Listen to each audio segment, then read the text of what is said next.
Welcome to T2T Boxing in association with IFL TV in Macklin's Gym, Marbella. Here I'm joined by former two-time world champion Daniel Geale. Thanks for joining me, Daniel. Thanks. First time we've caught up since your fight with Miguel Cotto. Didn't go as planned, but a fantastic event. I know everyone that went over there really enjoyed themselves. What were your thoughts taken away from that fight? I mean, what was it like sharing the ring with someone who looked like he really recaptured his form from earlier in his career? Yeah, definitely. I mean, it was frustrating. I mean, I went out there with high expectations, and unfortunately, it didn't go the way that I wanted to. I didn't feel 100%. I kept telling myself that I was 100%, but obviously, I wasn't 100% when I went out there. I guess that's why I've decided now to make a few changes, and I'm going to go off weight division, so I don't have to go through that sort of thing again. Yeah, absolutely. I know the weight was obviously a big issue on the week of the fight, and sparked the conversation worldwide really about catch rates. And you're obviously on the receiving end of that in this instance. What are your thoughts on catch rates, particularly for world title fights? Yeah, to be honest, I'm with a lot of people as well. I don't think as a catch weight for a world title fight, it should be there. If it's a world title fight, they set the weight divisions. Whether the champion wants you to weigh heavier or lighter or whatever, that's the weight. The weight is set. That should be at that weight. But unfortunately, people, I guess, with more money control, things that happen in boxing. But you got to take these things. I mean, we had to sign to fight at 157. Unfortunately, we didn't want to do it. We wanted to fight at 160. It would have been a little bit easier, but those are the things that happen. I was confident going over there. I felt okay, sort of just before, after rehydrating, but I wasn't back to 100%. See, and so that's Miguel Cotto and Gennady Golovkin that you've fought in the last 18 months. Is there a fight that you've ever turned down, or what goes through your mind when you get offered these fights? No one else seems to want to fight these guys at the moment, and you're stepping in there. So what goes through your mind when you get offered a fight with Golovkin or Cotto? Obviously, I'm happy to fight these guys. I've said early on in my pro career that I want to fight the best fighters in the world, and that still stands. Those two guys were fighters, and not a lot of people wanted to fight.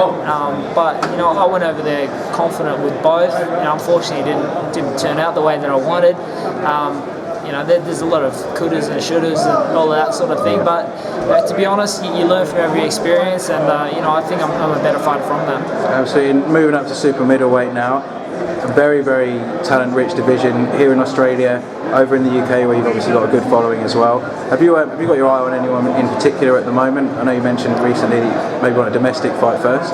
Yeah, definitely. I think it's about establishing myself at super middleweight. I just want to enjoy my training as well. A lot of the training camps that I've had more recently have been about weight loss, and I want to get back to enjoying my training and not worrying as much about cutting the weight. So at this stage, I'm not looking at anybody in particular, but I'd love to fight in Australia, in which I think we are going to fight in Australia in my next fight. Then we'll see what happens after that. All right, perfect. And so your former rival Mundine is struggling to find a fight at the moment. A few fights have fallen through. Talk of him and Danny Green having a rematch, and so myself and Ben Damon were talking about that recently, and the event that was first time round. Is that something that you think would capture the Australian public's imagination if that was to happen again? Danny Green and Mundine? I think there's probably been too much time in between that one. I think a lot of people that probably don't understand the smaller points of boxing probably do think that's going to be a good fight, but to be honest, I think there's too much time in between. It would have been good to see them fight again pretty soon after that first one, but unfortunately it's been a long time, so you never know. Boxing does funny things at times, so you can only wait and see. Absolutely, and we wish you all the best. And what are your thoughts on the card that you're commentating, obviously alongside Nigel Benn and Ben Damon on the Professional Boxing Australia card here tonight? What are your thoughts on the new format and so what they're trying to do with the Australian title and Australian boxing? I mean, it's been a good night so far.